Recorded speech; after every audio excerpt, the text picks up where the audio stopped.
Hola a todos, hermanos. Bueno, ya estamos aquí con un video. Este va a ser un poco distinto a los demás porque vamos obviamente a comentar un poco lo que pasó en Chile.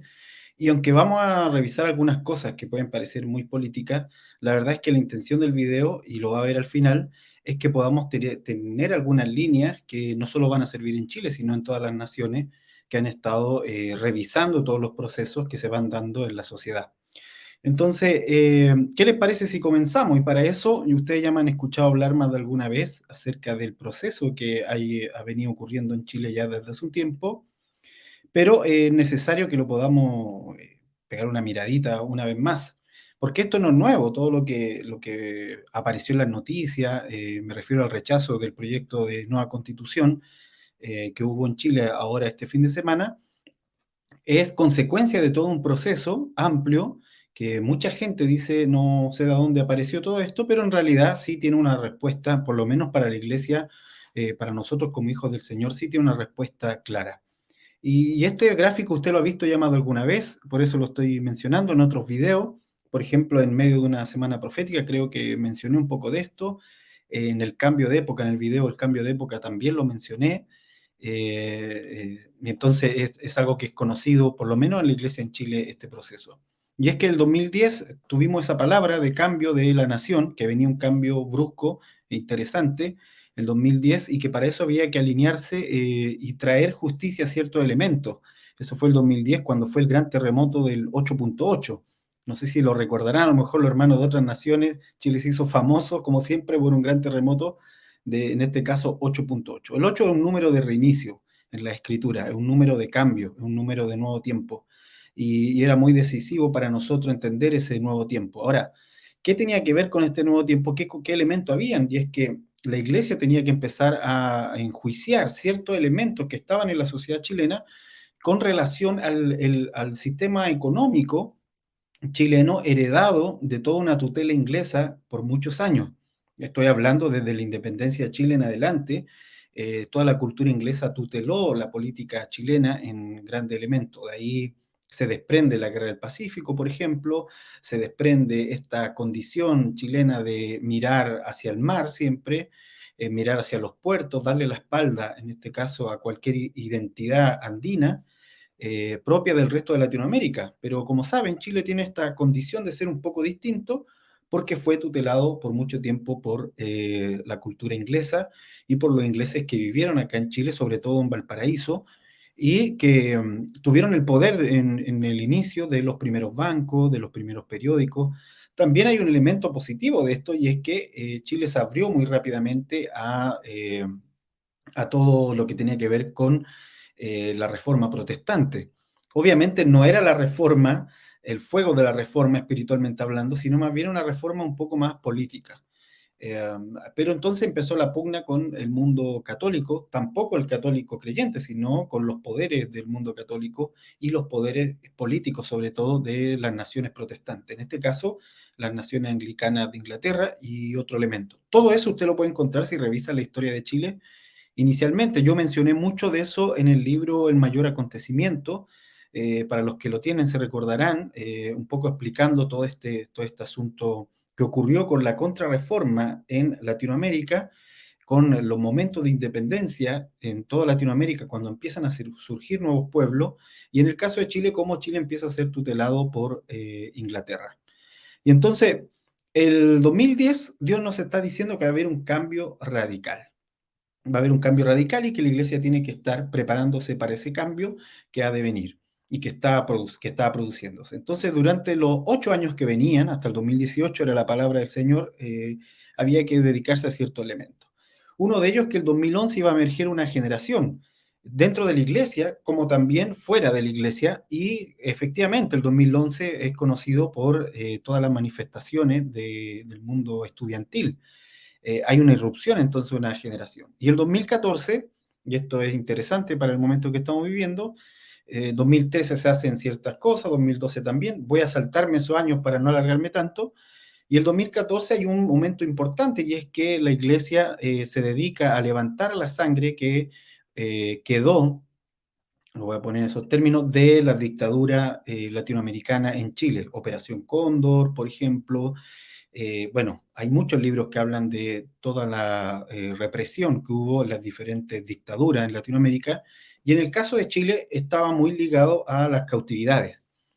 Hubo derramamiento de sangre sin duda, pero a diferencia, por ejemplo, en comparación con Argentina, en el caso de Chile más hubo tortura y cautiverio que desaparecido. En Argentina hubieron muchos desaparecidos y era como más sangriento en ese sentido. Ahora, no quiere decir que sea uno más doloroso que otro, ambos obviamente fueron terribles, y todo el proceso de dictadura dejó toda esa cama de sangre, y los que entienden acerca de qué es la sangre, hay un escrito que está en Amazon, de hecho, o lo puedes descargar en ebook también, que se llama Las puertas de sangre. Está el video también aquí, sobre puertas y estratos de sangre. Lo que la sangre produce en términos espirituales, de cómo la sangre llama más sangre, cómo se generan estos ciclos de sangre.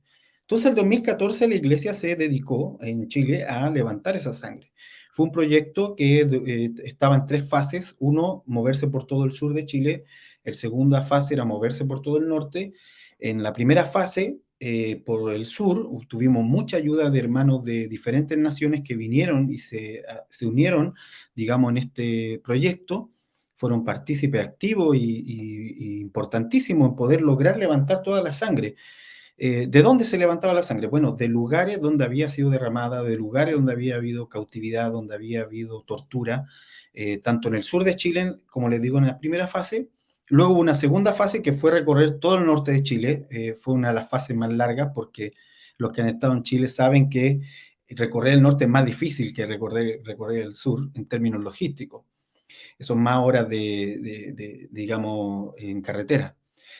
Y entonces hubo todo ese movimiento también en lugares de este tipo que les comento, y la tercera fase ya era toda la zona central.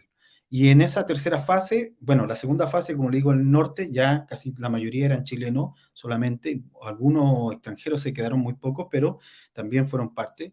Pero en su mayoría eran chilenos que llegaban, se llegó hasta el último pueblo donde hubo represión histórica, digamos, en todo el proceso de la dictadura.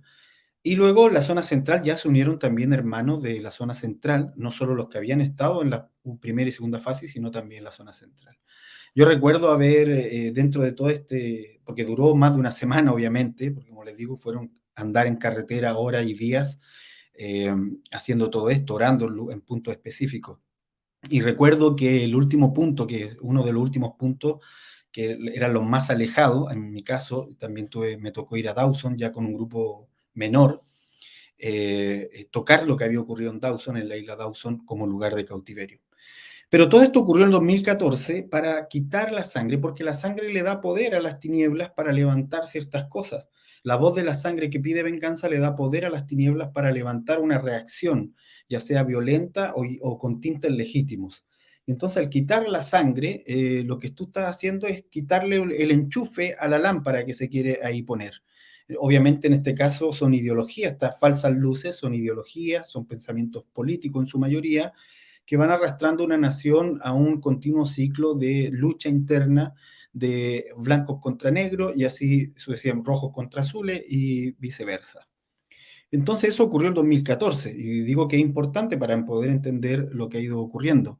Pero el 2018, luego avanzamos al 2018, me voy a saltar los otros años por razón de tiempo, y el 2018 ya era el término irrevocable de un ciclo y el 2019 ese término se iba a anotar.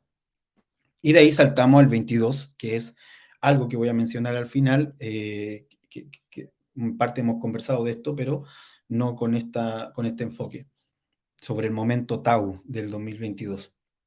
Pero vuelvo al punto del 2019. El 2019 entonces se da este quiebre final, este momento irrevocable, donde no se va a retroceder, de ahí viene la palabra irrevocable, no se puede retroceder. Yo escribí bastante, me acuerdo, el 2019, bastante acerca de este momento irrevocable. Y cuando vino en el estallido social, que le llaman en Chile, era parte de ese momento irrevocable. O sea, no iba a haber retroceso para el cambio. Ese era el punto. Y Dios lo sabía, y no solo lo sabía, sino que lo había advertido por muchos años a la iglesia, y gran parte de la iglesia trabajó en base a eso.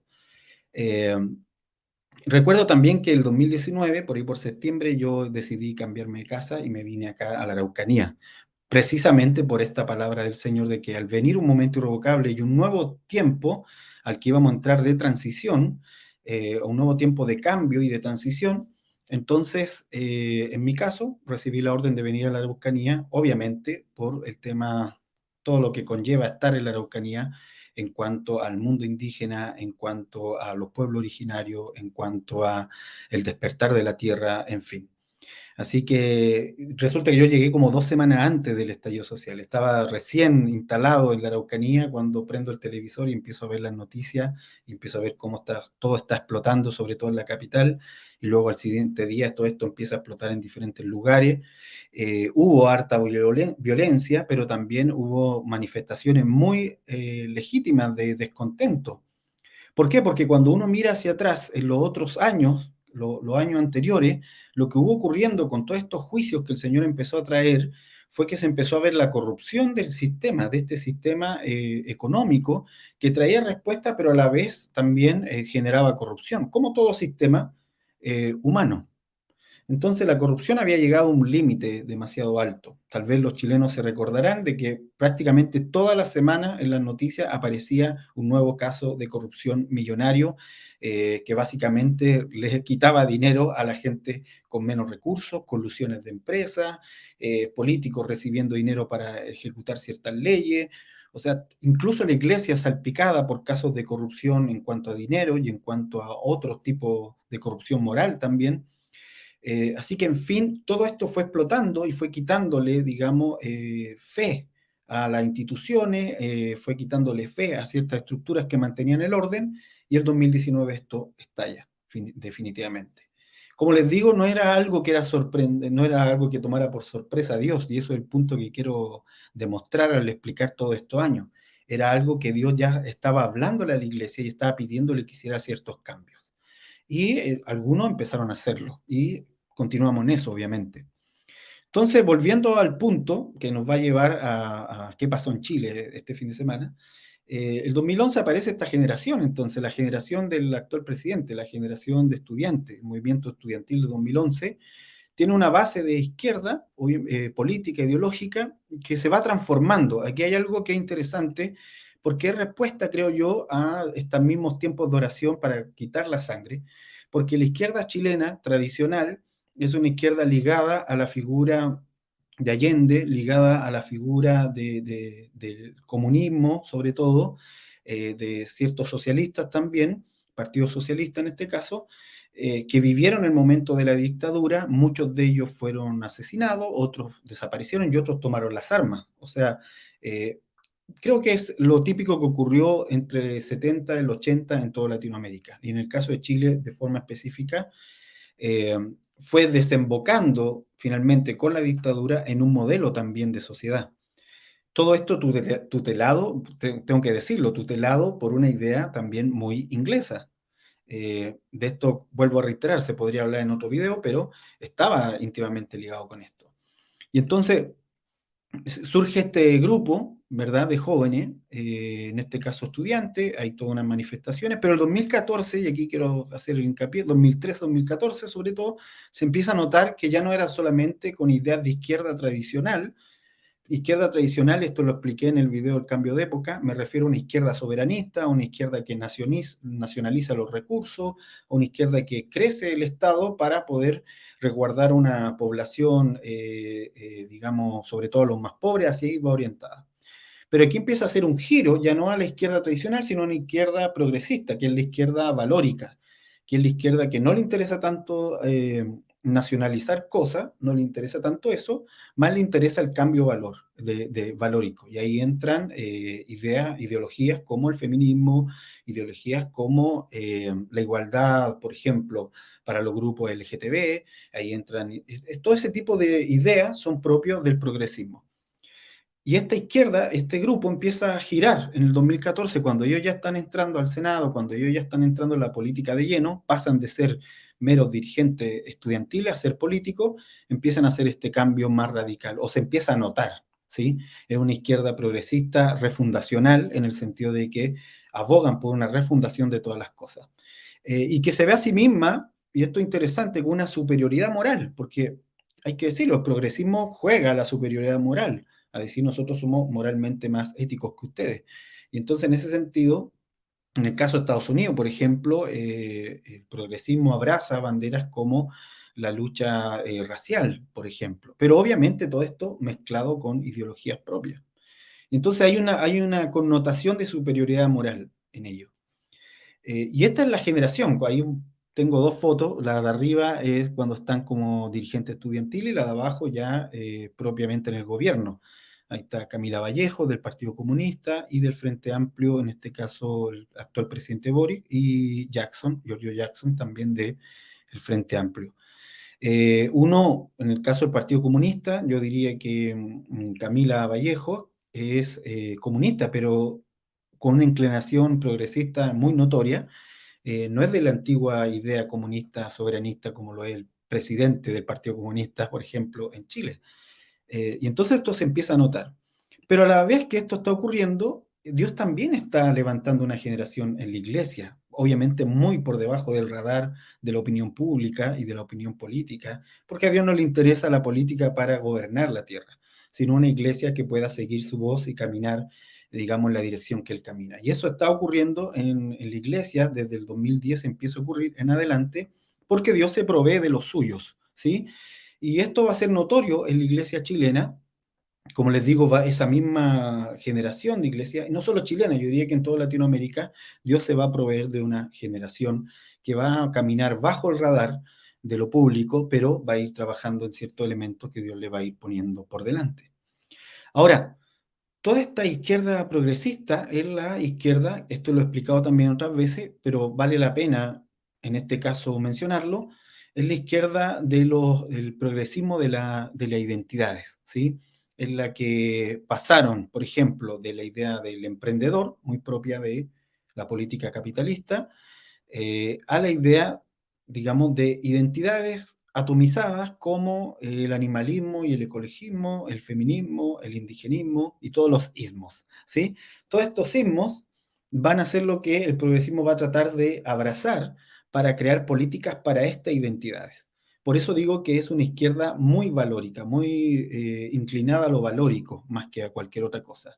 Entonces está la atomización en este sentido del sentido común, el sentido común de la gente, lo que la gente piensa en su cosmovisión empieza a ser atomizado en diferentes identidades, con una convicción de superioridad moral. O sea, si soy animalista, me siento superior, con superioridad moral frente a los que comen carne, por ejemplo, porque se va traduciendo también en veganismo o en ese tipo de cosas. Me siento con superioridad moral frente a los que eh, dañan, por ejemplo, a los animales, ¿sí? Cosa que me parece muy horrible, pero esta condición de superioridad moral. Si una mujer feminista, y esto es muy notorio, cuando una feminista discute con otra mujer que no cree lo mismo, inmediatamente empieza el juicio de valor en la discusión a aparecer. Lo mismo pasa, por ejemplo, con el tema de los indígenas y de los pueblos originarios. El indigenismo se abroga cierta superioridad moral frente a los que, respetando también a los pueblos originarios, no concuerdan con su ideología. Y entonces yo quise agregar aquí ciertos versículos, porque lo cierto es que todas estas identidades, ¿sí? Que han estado apareciendo y que usted seguramente lo ve en las noticias, en fin, y que normalmente salen a marchar, salen a alegar en pos de algo, tienen cierto dejo de verdad, tienen cierto elemento de verdad que los hace empoderar en el discurso. Pero ese elemento de verdad es que es lo que la iglesia debe responder, no a la política en general, no a la ideología en general, pero sí a ese elemento de verdad. Por eso yo puse algunos versículos aquí, por ejemplo, en el de los emprendedores. La dinámica de los emprendedores tiene que ver con que tú eres brillante en la medida en que te vuelves tu propio jefe, que eres el winner, el campeón, si tienes tu empresa, en fin. No tengo nada en contra de la gente que tiene empresa, de hecho me parece hermoso. Si el problema es cuando esto se transforma en una identidad. Y Colosense habla de que todo lo que hagamos lo hagamos para el Señor, que todo lo que hagamos lo hagamos bien. Entonces, hay una verdad detrás de eso, pero esa verdad debe ser equilibrada a la luz de lo que Cristo habla de nosotros. Lo mismo ocurre, por ejemplo, con el ecologismo, el animalismo. La Escritura habla acerca de la tierra. De hecho, por aquí yo tengo el libro La Tierra Eterna, ¿sí? La Tierra Eterna, donde básicamente se habla acerca de la creación, cómo Dios pensó en la creación desde el inicio y es parte de la heredad y es parte de esto. Y puse aquí el versículo de Jonás 4:11, donde Dios le dice a Jonás que no quiere destruir la ciudad por los hombres y también por los animales que están ahí.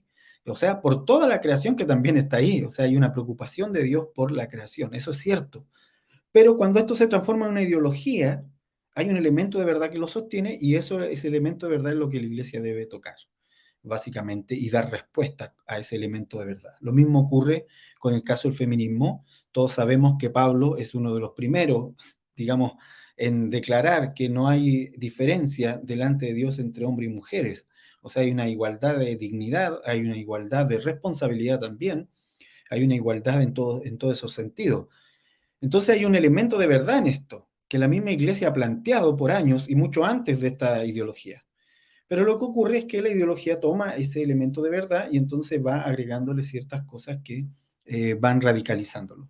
Lo mismo ocurre con, con el indigenismo, que toma a los pueblos originarios, a las tribus, a las diferentes lenguas de pueblos antiguos, y entonces elabora una especie de ideología política acerca de esto, muy refundacional, muy, vuelvo al punto de superioridad moral. Y hay una verdad, y esa verdad está en uno de los versículos que lo dice, es Apocalipsis 14:6, donde nos habla que el Señor está llamando a toda lengua, toda tribu y todo pueblo a venir a Él. O sea que hay una igualdad también delante del trono entre pueblo y tribu. Pablo también lo dice, no hay judío ni griego, ¿verdad? Podríamos decir hoy día no hay chileno ni mapuche, en el sentido, en el caso de Chile, todos somos lo mismo delante de Dios cuando Él va a juzgar y cuando Él va a salvar. Amén. Ok, por eso mismo, referente a esto, creo que es importante responder a esos elementos. Y aquí viene una parte para nosotros como iglesia, responder a esos elementos de verdad. Y yo quise poner algunos libros que me parecen muy buenos, incluidos que lo escribí yo, no porque quiera decir, wow, ahí estoy entre los muy buenos, no, no, sino que porque son de temas específicos. Y puse tres de Darwin Miller, que es un hermano, gran escritor en este sentido, muy bueno para ordenar ideas de forma consistente, ¿sí? Y responder a preguntas específicas. Vida y trabajo y vocación, muy bueno para aquellos que quieren entender todo lo que opera en el trabajo y cómo Dios está pensando en eso también. Bueno, puse la tierra eterna, en el caso para los que están tratando de responder al tema de la creación. Opresión, la opresión de la mujer, pobreza y desarrollo, también de Darwin Miller, donde habla de cómo históricamente sí las mujeres han recibido opresión y han tenido que sufrir pobreza, y toca temas bien interesantes, pero también da la respuesta. Entonces también se los presento, lo pueden buscar y comprar. Creo que la editorial Jucum hoy en día es la que tiene los libros de Darwin Miller. El mayor acontecimiento, ahí yo menciono en este libro todo lo que ocurrió en Latinoamérica, algunos elementos, una mirada histórica, es un libro corto, así que es muy rápido de leer, de lo que ocurrió en Latinoamérica con la construcción de nuevos pueblos, en este caso el chileno, versus los pueblos antiguos, en este caso los pueblos originarios, así que les podría servir muchísimo. Y reformulación de la justicia social, también de Darwin Miller, también buenísimo en este sentido.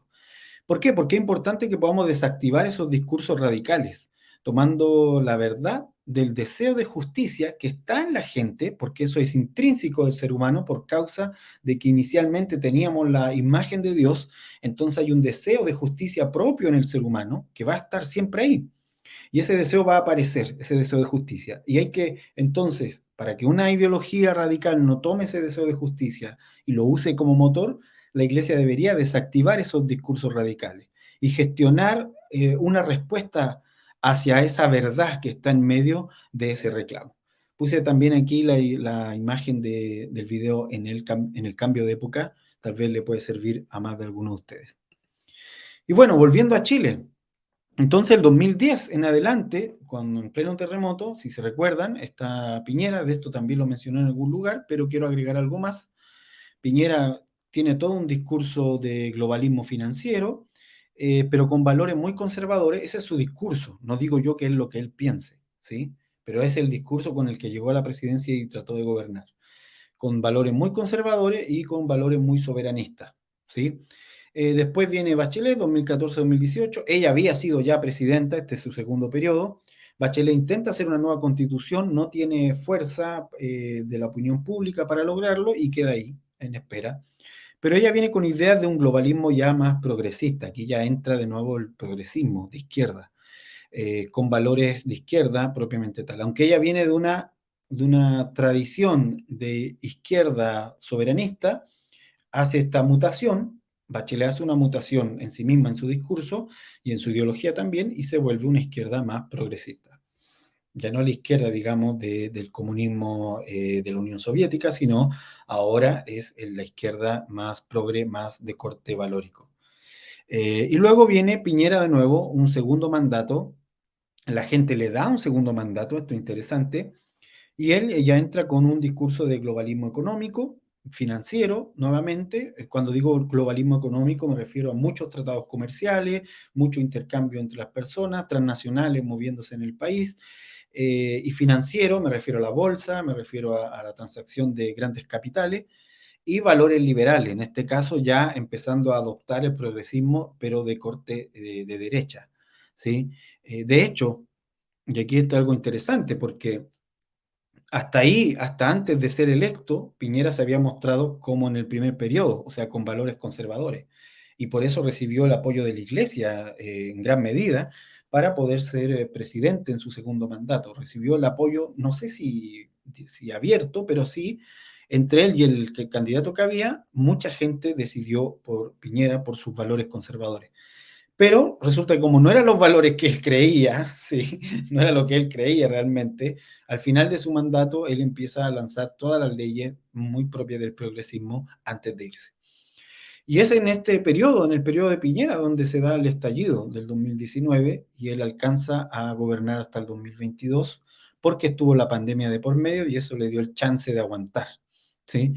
Y aparece entonces la generación del 2011, ¿sí? Que ha estado todos estos años retomando poder en el sentido de que está abrazando las demandas de justicia de la sociedad, todas las demandas de justicia que la población tenía, ellos lo usan entonces como un discurso para ir en contra de los gobiernos que estaban de turno, tanto de Piñera como de Bachelet. Aquí hay que decir que este grupo, el grupo del 2011, donde está Boric, ellos se fueron contra Piñera, contra Bachelet, o sea, todo era en el enemigo y había que refundarlo todo, pero con valores progresistas. Y juntamente con esto está el proceso de nueva constitución. La pregunta era, ¿cuál era el proyecto de Boric cuando él inicia su mandato? Bueno, traer una nueva constitución. Y por eso la gente vota por él creyendo que las ideas pueden traer alguna solución a las demandas de justicia. Quise poner aquí igual un libro que se llama ¿Por qué necesitamos una nueva constitución? De Claudia Hayes. Este no es cristiano, este libro, por si acaso, pero un muy buen libro para entender un poquito más las verdaderas demandas que había en el momento digamos, del 2019, cuando hubo protesta, y por qué llegaron a la conclusión de que todas esas demandas se podían responder con una nueva constitución. Bueno, lo cierto es que no se respondieron con el proyecto de la nueva constitución, aunque muchos defiendan que sí. 2019, entonces, como les digo, era el año irrevocable. Dios había terminado todo el proceso del 2018 con Chile y el 2019 era el año irrevocable. Y no solo para Chile hubo un tiempo de clamor por justicia, que se mezcló después con intereses políticos, obviamente, sino que en todo el mundo, y de esto hablo en el cambio de época, hubo estallido, hubo protestas. ¿Por qué? Porque los sistemas políticos no están dando abasto, no tienen la fe de la gente, por causa de la corrupción. O sea, la corrupción del sistema es lo que hace que la gente pierda su fe en ello. Entonces aquí una serie de protestas en Irak, en el Líbano, en Irán, en Argelia, en Cataluña, en Francia, los chalecos amarillos, si se acuerdan, en Reino Unido también, en Georgia, en Bolivia hubo protestas, en Chile obviamente, en Colombia también hubo una gran protesta, el 2019 en Ecuador por el tema del combustible, de hecho en el caso de Latinoamérica partió por Ecuador, Hong Kong, Pakistán, no sé si se acuerdan, Hong Kong, cómo resistían al gobierno chino, y en Pakistán también. O sea, todo el orbe estaba siendo sacudido, ¿sí? Porque no habían respuestas desde la política para establecer nuevas oportunidades y nuevas formas de convivencia. Lo interesante, y aquí voy a un punto, es que cuando Piñera sale de presidente en el 2018, había una palabra que estaba circulando en las diferentes iglesias, no era como una profecía en sí, pero sí como que Dios había escogido de alguna manera, había aprobado, voy a decir, no es que lo escogió como si fuese un Mesías, sino que había aprobado que él estuviese ahí de presidente. Y esto era interesante porque cuando uno revisa hacia atrás el legado de Piñera, lo que va a encontrar de su último gobierno, lo que va a encontrar es que estando Piñera ahí, se derrumban muchas ideas propias del modelo económico que la gente creía hasta ahí, y que le quita la fe a esa idea y ya deja de creerla y empieza a resistir a esa idea y que llevaron al estallido del 2019. Entonces es interesante pensarlo porque si creemos que es cierto que Dios había aprobado a este hombre para que estuviese de gobierno, no porque él fuera un santo, alguna cosa especial, sino porque simplemente Dios sabe lo que ha de moverse en las naciones. Si es así, que Dios lo probó, entonces quiere decir que Dios sabía que con él se iban a derrumbar ciertas ideas. Por eso digo que es interesante.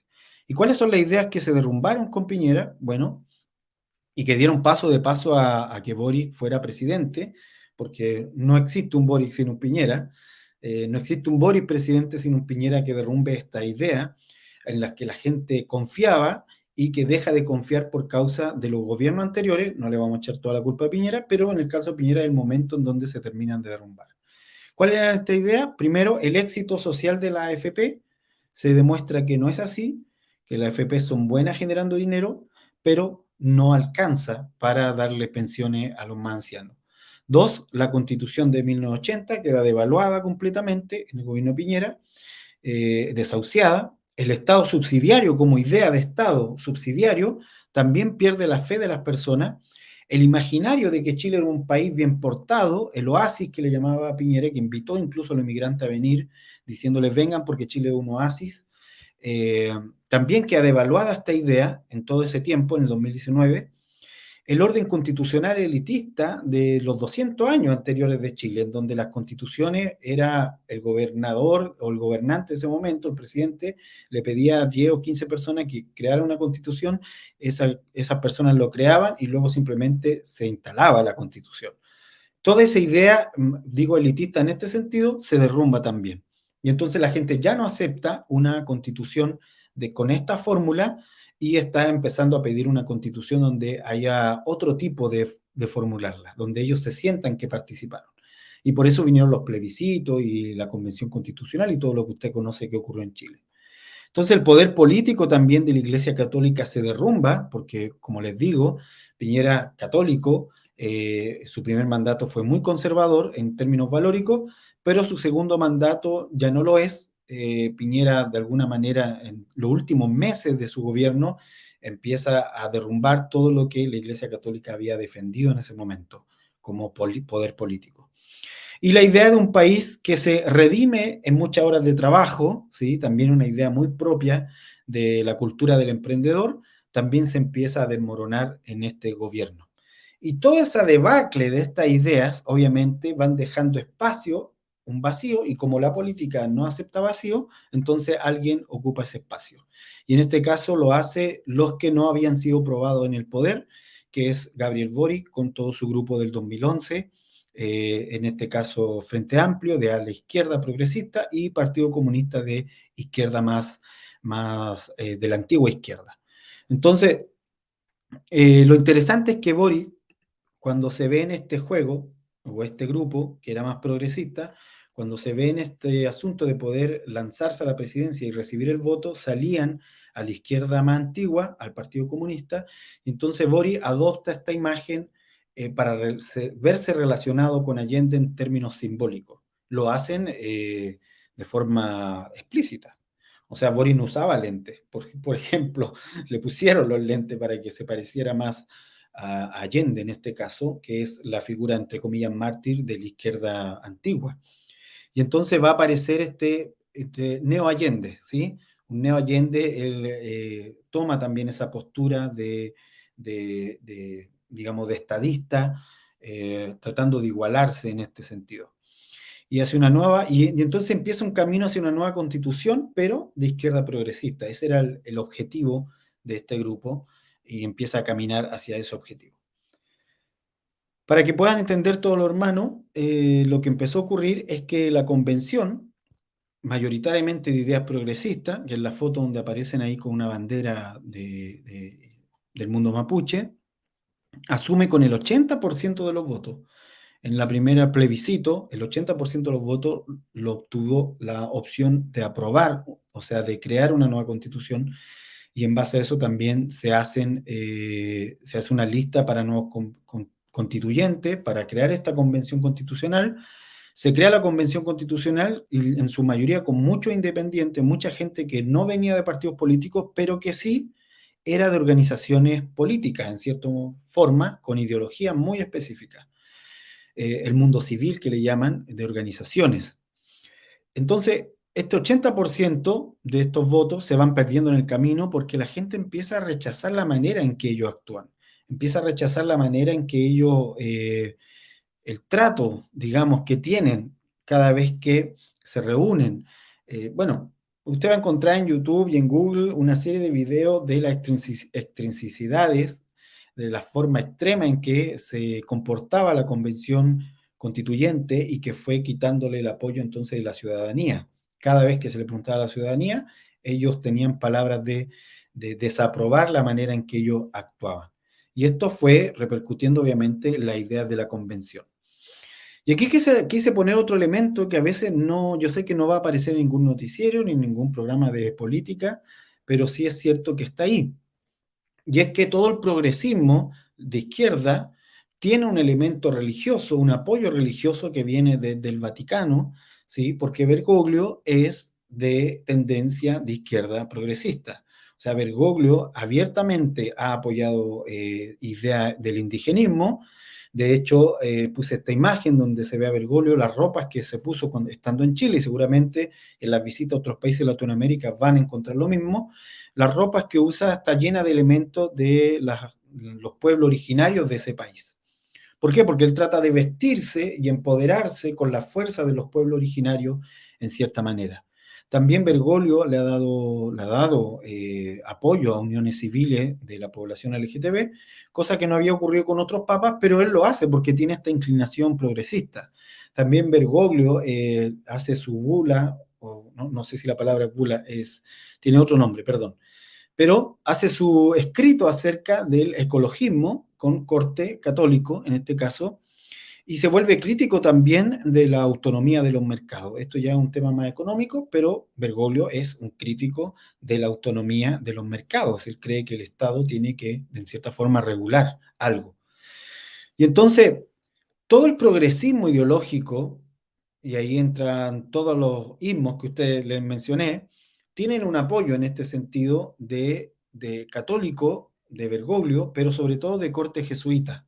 ¿Sí? Aquí no voy a meter a todos los católicos en el mismo saco porque no es así, pero sí de corte jesuita, sobre todo jesuita. Y los jesuitas son la contrarreforma. O sea, a mí me dicen quiénes son los jesuitas, mi respuesta inmediata es la contrarreforma. Eh, pero no voy a andar en la ideología jesuita. Pero aquí vemos, por ejemplo, algunos, también puse imágenes acá de publicidad que se hacía del nuevo proyecto de constitución. Usted va a ver, se ven unos indígenas como construyendo este libro. En la otra imagen se ven mujeres, mujeres feministas en este caso, por eso el símbolo que llevan del puño, poniéndole una cinta que dice mi cuerpo a la nueva constitución, porque la nueva constitución era el proyecto que se estaba presentando era un proyecto progresista, era crear un país progresista, básicamente, de izquierda progresista. Entonces fue el texto más comprado, el texto más descargado en Chile, y por lo tanto se sabe que se tomó este texto y la gente lo revisó, se repartió el texto gratis, el gobierno de Boris imprimió mucho texto y lo repartió gratis también. De alguna manera el presidente hizo una especie de campaña para poder llevar, él decía que era para informar, pero todos sabían que estaba tratando de agarrar votos para que se aprobara esta constitución. Porque, vuelvo a reiterar, era el proyecto de este grupo del 2011 en adelante. Y entonces presenta todo este texto de corte progresista de izquierda y, como todos saben, fue rechazado. No fue rechazado porque la gente no leyera el texto, eso es falso, porque vuelvo a reiterar, es el texto más descargado, batió récord en Chile de publicación y descarga. Eh, Y entonces no se rechazó por eso, se rechazó porque la gente no le gustó, así de simple, no va con lo que ellos piensan. Y aquí voy a explicar algunas cosas para entender mejor. Entonces aquí el presidente presenta el proyecto y a la par con eso se va notando en los 6 meses de gobierno, casi 6 meses de gobierno de Boric, se va notando que es un presidente que tiene muchas ideas progresistas, pero sin políticas públicas acertadas y concretas. O sea, no es bueno ejecutando. Por lo menos hasta ahora, en los últimos 6 meses, el gobierno de Boric no ha sido bueno ejecutando soluciones. A eso le llamo políticas públicas. Y por lo tanto, solo era el mundo de la idea, y ahí estaba la constitución en el mundo de la idea, pero nadie creía ni tenía fe en que ese mundo de la idea pudiese lograr algo. Y el proyecto básicamente se desmenuzaba, aquí estoy siendo muy general, para los hermanos que son de otras naciones, para que puedan conocerlo, por si lo ven venir en sus países. El proyecto se desmenuzaba en que esta nueva constitución iba a tener más influencia del Estado, más intervención del Estado, iba a tener valores, en términos valóricos, va a ser progresista de izquierda, en términos de estructura política, iba a haber un indigenismo acentuado, con autonomías territoriales incluso. En términos de justicia había una politización y de los sistemas de justicia y diferentes sistemas de justicia. De esto yo hablé en el video Aprobar o Rechazar. eh, Iba a haber una Cámara de las Regiones que iba a sacar a la Cámara de Diputados, pero una Cámara de Regiones que en la práctica no iba a tener tanto poder. O sea, la descentralización no iba a ser tal cual como se había prometido. ¿Por qué no podía ser tal cual? Bueno, porque tenían también un sistema con mayor Estado y para eso tienes que centralizar en cierta medida. Entonces, esta tensión entre centralizar y descentralizar no lo lograron hacer, ¿sí? No se logró hacer. Y la gente, la verdad es que lee, revisa y encontró que no era suficiente o no era lo que ellos esperaban. Y entonces ya yendo hacia el final, momento Tau, 2022. O sea, todo esto vino ocurriendo del 2019 hasta acá, todo lo que le acabo de mencionar. 2022 venía el momento Tau. Y de esto hablamos en el video clave del 2022, pero lo hablamos en términos netamente espirituales, tomando la escritura y desarrollando lo que era el Tau, lo que había sido en Israel, cómo se produjo y los elementos que esto significaban. Pero para nosotros, en el caso de Chile, el momento Tau era tan preciso que incluso, porque Tau es una marca, ¿verdad? Señal, eso significa Tau, señal, marca, en la letra 22, implica también el número 400, que es el número de libertad de la esclavitud. eh, y el momento Tau se dio tan preciso en el caso de Chile que también los chilenos salieron a hacer una marca, en este caso con su voto. ¿Y qué es lo que fue? ¿Cuál fue el gran fenómeno? Que salió el mundo rural a votar, porque el voto ahora era obligatorio, todos tenían que votar. Entonces votó el mundo rural, el que no estaba en las grandes ciudades, y votó también mucha gente que eran apolíticos, o sea, que no eran participantes activos de la política, pero sí tenían una idea del país que querían tener, salieron también a votar. O sea, más de 5 millones extras que no habían estado en otras votaciones aparecieron en esta votación y esos 5 millones, por no decirlos todos, votaron por rechazar el tipo de constitución que se estaba proponiendo. Entonces rechazó la constitución por su carácter progresista, básicamente de izquierda, y sobre todo también porque estas ideas progresistas no estaban dando soluciones prácticas ni daban fe de que pudiese solucionarse algo que trajo digamos, el estallido social del 2019. Entonces, quiero mencionar solo 4 claves que hablamos en el video anterior. Después usted puede revisar en el claves del 2022 y verlo ya a la luz de la palabra. Aquí solo las voy a mencionar. 4 claves, aunque eran más de 4. Estas las conversamos con hermanos de diferentes iglesias y diferentes ciudades y llegamos a este tipo de claves. ¿Por qué? Porque estas 4 claves han estado presentes en estos 6 meses y fueron parte de la dinámica que produjo también la desaprobación y el rechazo. Estoy haciendo una suma de elementos, por si acaso, en este video. ¿Cuál era uno de estas claves? Que había un tiempo para las etnias que se encuentren con la fuente. Por eso había que hacer intercesión y evangelismo directamente a los pueblos originarios. Y en eso estamos. Yo por lo menos, desde que me vine para acá, estoy en esa fase. 2, fructífero en la tierra de la aflicción. Y esto tenía que ver con los movimientos migratorios. Esta era otra clave. 3, el poder de las naciones bajo el legislador. O sea, la iglesia legislando desde el cielo. y poner atención, en el caso de lo cotidiano, al Poder Judicial, al sistema judicial. Por eso, en mi caso, yo voté rechazo, como ustedes saben, por el video que hice anteriormente sobre aprobar o rechazar, precisamente por el sistema judicial. 4, la fuerza de los más jóvenes, o sea, poner atención en los movimientos y la falta de templanza en este caso de los más jóvenes, porque los jóvenes tienen su característica que es tener fuerza, la escritura lo describe. Ese es el elemento que le da poder al joven, es su fuerza. Pero a la vez también el joven tiene una debilidad. ¿Cuál es la debilidad? Que tiene poca voluntad para no dejarse llevar por el brillo, o sea, tiene una tendencia a la idolatría. Y eso también está en la escritura. Y una falta de templanza también, eso porque tiene que trabajarlo. Entonces, estos eran 4 elementos, no eran lo único, del 2022. ¿Cómo se tradujeron en los últimos 6 meses en Chile? Bueno, que hubo indigenismo, en este caso, con autonomías territoriales y judiciales, y la gente rechazó ese indigenismo. Que hubieron movimientos migratorios de bandas criminales a Chile y hubo una exportación del crimen organizado y la gente desaprobó eso porque el gobierno no ha sabido responder a ese problema. 3, hubo un sistema de justicia que se debilitaba en el proyecto constitucional porque se politizaba la justicia y porque se dividía en dos ejes distintos y eso fue rechazado. Y el cuarto, porque esta generación joven, ¿sí? Porque tienen entre 32 y 42 años, del 2011, gana la presidencia el 22 y debe demostrar su capacidad real para gobernar y no lo ha conseguido hacer en los últimos 6 meses. ¿Por qué? Yo creo que por lo mismo que dice la escritura, porque ha habido una idolatría a cierta idea en ellos, una idolatría a sí mismo también, porque tienen esta condición de superioridad moral, que le impide ver la realidad, así de simple. Y entonces vino lo que vino, que todos vieron en las noticias, de todo el mundo, porque estaban todos pendientes a ver qué pasaba, y vino lo que vino. O sea, se rechazó el proyecto de constitución por 2/3, que fue el voto de las grandes ciudades que se volcaron a rechazar el proyecto, eso fue nuevo, ¿sí?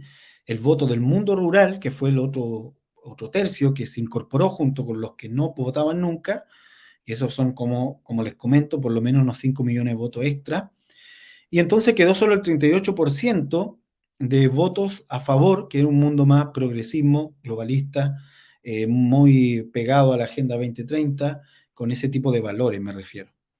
En resumen, de cada 10 personas, de cada 10 chilenos votantes, 6 o 7 rechazaron el proyecto, o sea, fue una verdadera paliza. Y aquí lo que quiero mencionar, a mí me parece muy interesante, es que si ustedes se fijan, aquí están los votos por regiones, en rojo los que se rechazó, todos los que rechazaron, en azul los que aprobaron, y se fijan en la media, está ahí marcada, por diferentes regiones de Chile. Ustedes saben que Chile es un país largo, tenemos norte y sur nomás, no, aquí no cuenta mucho el este y el oeste, es un país largo.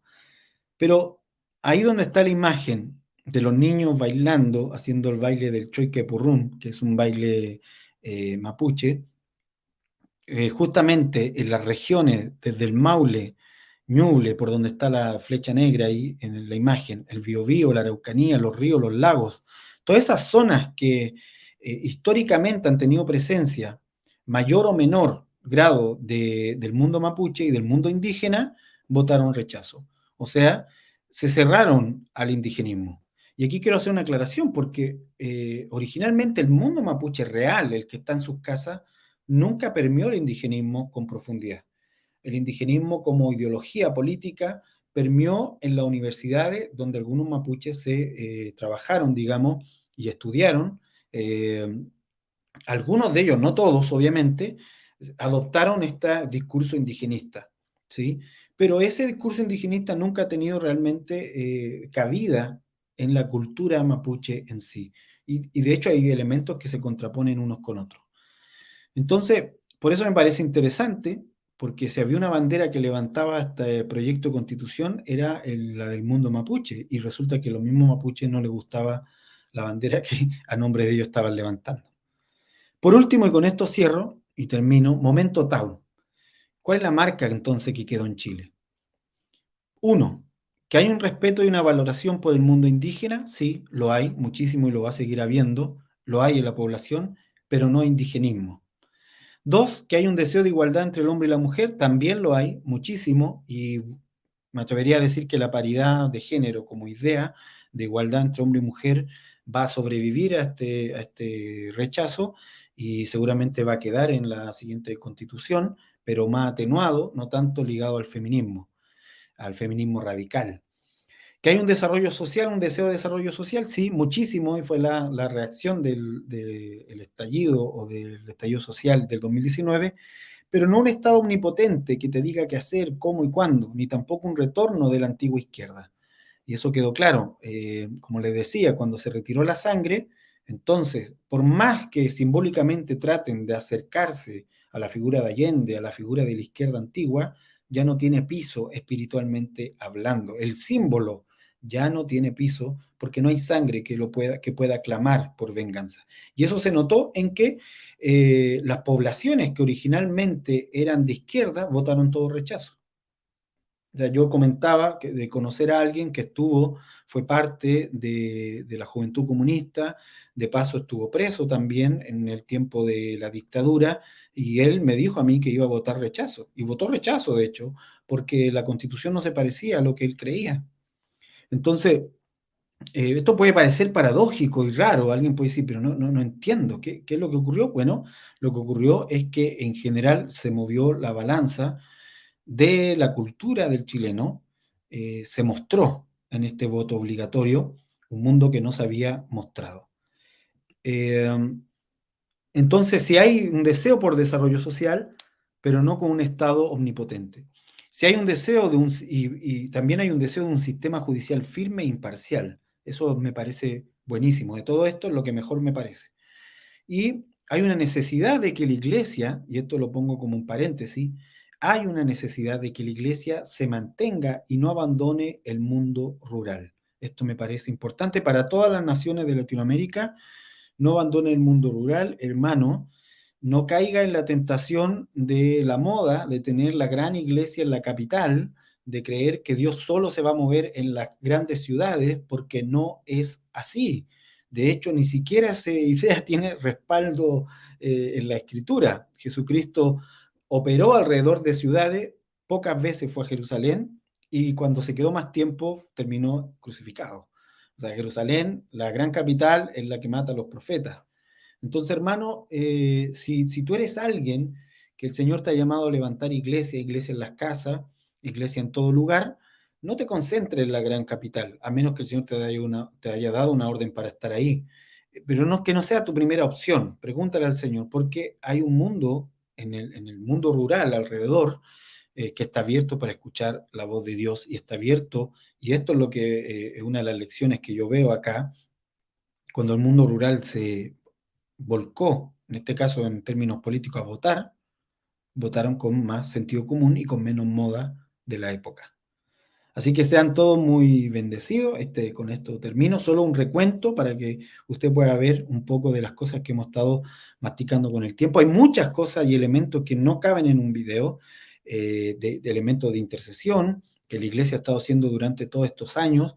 Esto yo se lo menciono, pero obviamente, y creo que quede claro, no soy la persona que ha estado dirigiendo todas estas cosas. Yo soy parte de una hermandad que ha estado haciendo todo esto, una hermandad en Chile que no es un ministerio X, que no es una marca ministerial X, que no es una red, que no es una organización, no. Somos la iglesia del Señor y lo único que nos une es la cabeza que es Cristo. Eso. Así que abrazo a todos, gracias por participar, gracias por estar presente, gracias por ofrendar también, sean todos muy bendecidos.